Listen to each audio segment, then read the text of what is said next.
आज मैं आपको एक काम की बात बता रहा हूं, ध्यान से सुन लेना। और ये बातें आपके हमेशा काम आने वाली है अगर आप एक कंप्यूटर फील्ड के अंदर इंटरेस्ट रखते हो तो। अगर आपकी कंप्यूटर शॉप है या फिर अगर ऑलरेडी आपने कंप्यूटर खरीद लिया या फिर खरीदने वाले हो, तो ये बातें आप हमेशा ध्यान रखना। 4 से 5 मिनट का वीडियो ये होने वाला है। दोस्तों, आपको बताना चाहूंगा, एक भाई का मेरे पास कॉल आया। उन्होंने मुझे कहा कि मेरे को i5 के अंदर 8 जनरेशन की प्रोसेसर के साथ पीसी बनवाना है। मैंने उन्हें कोटेशन दे दिया। 30,000 का कोटेशन हुआ था। 8 GB RAM, 256 GB NVMe, gigabyte का मदरबोर्ड लिया था।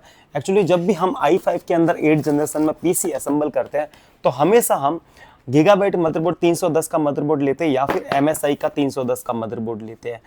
अब आपको बताना चाहूंगा ये मदरबोर्ड मैं क्यों लेता हूं। मैं चाहूँ तो जेब्रॉनिक 310 का भी मदरबोर्ड ले सकता था। ये सारे मदरबोर्ड, ये मदरबोर्ड 6, 7, 8, 9 जनरेशन को सपोर्ट करता है और ये जो दो मदरबोर्ड ये सिर्फ 8 और 9 जनरेशन को सपोर्ट करते हैं। अब क्या रीजन है कि मैं ये मदरबोर्ड 8 जनरेशन के साथ लेता हूं और 8 जनरेशन से नीचे जो पीसी असेंबल करता हूं तो मैं उसके साथ 310 का मदरबोर्ड लेता हूं। मतलब कि 7 जनरेशन तक का पीसी में असेंबल करता हूं तो 310 का मदरबोर्ड लेता हूं।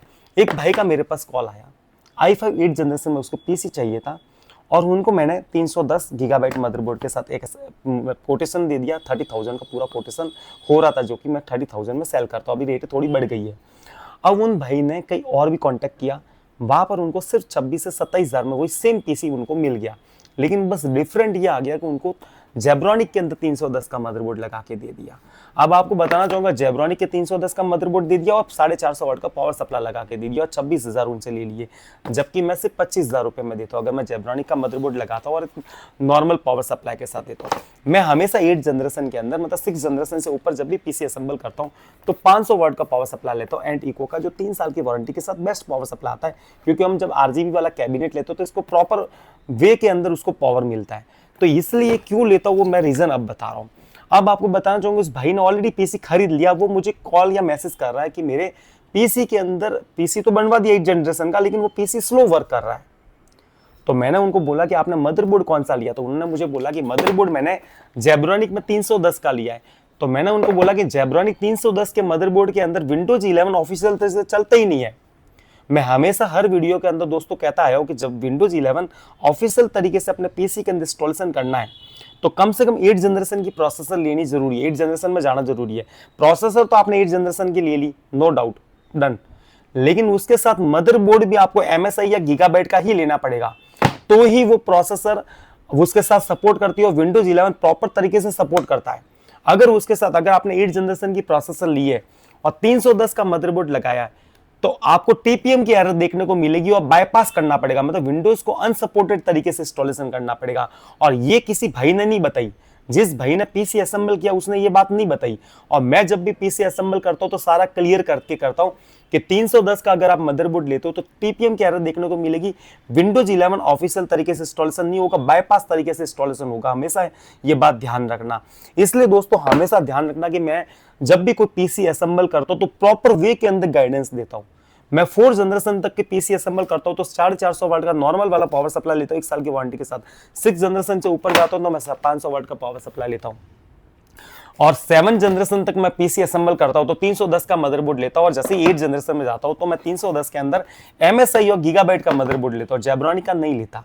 क्योंकि जेब्रॉनिक के मदरबोर्ड के अंदर आप 8 और 9 जनरेशन की प्रोसेसर तो लगा सकते हो, लेकिन आपको TPM की एरर देखने को मिलती है। बाईपास तरीके से विंडो इंस्टॉलेशन करना पड़ता है और जैसे ही बाईपास करते हैं ना तो पीसी के अंदर एरर मतलब डाउन हो जाता है पीसी। ये बात हमेशा आपको ध्यान रखना। तो दोस्तों जिस दिन से मैंने ये वीडियो बनाने चालू किए, चैनल बनाया, तब से मैं प्रॉपर ज्ञान देता हूँ, मतलब प्रॉपर नॉलेज देता हूँ। ये बात हमेशा, मैंने अपना स्वार्थ कभी नहीं देखा। क्यों नहीं देखा पता है? क्योंकि मैं चाहता हूँ कि हर किसी को ये नॉलेज बने, हर किसी को ये नॉलेज मिले। क्योंकि कोई घर बैठे पीसी असेंबल करवाना चाहता है, हो सकता है किसी की शॉप हो तो वो पीसी असेंबल करना चाहता है, तो किसी को भी एक प्रॉपर नॉलेज होना चाहिए और हर कोई ये बात बताने वाला नहीं है आपको। तो इसीलिए ध्यान रखना दोस्तों कि ये मदरबोर्ड आपको 4,800 4,900 का मिल जाता है, तो ये मदरबोर्ड आपको 7,500 रुपए का मिलता है, क्योंकि 2500 का डिफरेंट आता है। और ये पावर सप्लाई 550 रुपए का आता है और ये पावर सप्लाई 1300 से 1400 रुपए का आता है। तो इसलिए पीसी के अंदर 3-4 हज़ार रुपए का आपको डिफरेंट देखने को मिलता है। तो हमेशा दोस्तों ध्यान रखना, सही प्रॉपर गाइडेंस के साथ सही पीसी अगर असेंबल करवाना है तो मैं ऐसा नहीं बोलता कि आप मुझे ही कांटेक्ट करो, लेकिन अगर आप घर बैठे कर रहे हो, ऑनलाइन पार्ट्स खरीद रहे हो, कहीं से भी पार्ट्स खरीदो, मुझे कोई मतलब नहीं है, लेकिन इस वीडियो को देख लेना, जो मैंने इस वीडियो के अंदर बताया उसी हिसाब से आप अपने गाइडेंस के हिसाब से अपने पीसी को असेंबल करवाना, ये बात आपको ध्यान रखना। एक बात और दोस्तों बताना चाहूंगा, बहुत से भाई ऑनलाइन में भी प्रोडक्ट बाय करते हैं, लेकिन ऑनलाइन प्रोडक्ट बाय करने के बाद आपको बहुत सी प्रॉब्लम देखने को मिलती है। जैसे आपने मदरबोर्ड मान लो एक ऑनलाइन खरीद लिया है, अगर ये मदरबोर्ड के अंदर कुछ भी इशू आया तो उसके अंदर आप साफ तौर पर कंप्यूटर के जो भी पार्ट्स आप बाय करते हो उसमें साफ तौर पर लिखा होता है कि वो रिटर्न नहीं लेते हैं। फिर आपको कंपनी में भाग दौड़ करनी पड़ती है, 20-30 दिन की गई, आपकी कौन सी कंपनी में जाना है, क्या जाना है, कहाँ जाना है, कुछ भी पता नहीं होता आपको, 1 महीने की चली जाती है। और जब हमारे जैसे के पास से खरीदते हो ना, 1 महीने के बाद टेक्निकली प्रॉब्लम आ जाती है ना, तो 7 डेज के अंदर रिप्लेसमेंट मिलता है। तो ये बात हमेशा ध्यान रखना। और दोस्तों जो मैंने आपको बोला कि 8 जनरेशन के साथ अगर आप पीसी असेंबल कर रहे हो तो आपको जेब्रॉनिक, फ्रंटक ऐसे कोई मदरबोर्ड आपको नहीं खरीदना, ब्रांडेड मदरबोर्ड के अंदर ही जाना, ये बात आपको हमेशा ध्यान रखना। अगर आपको ये वीडियो अच्छा लगा हो तो अपने दोस्तों को शेयर जरूर करना। Thank you.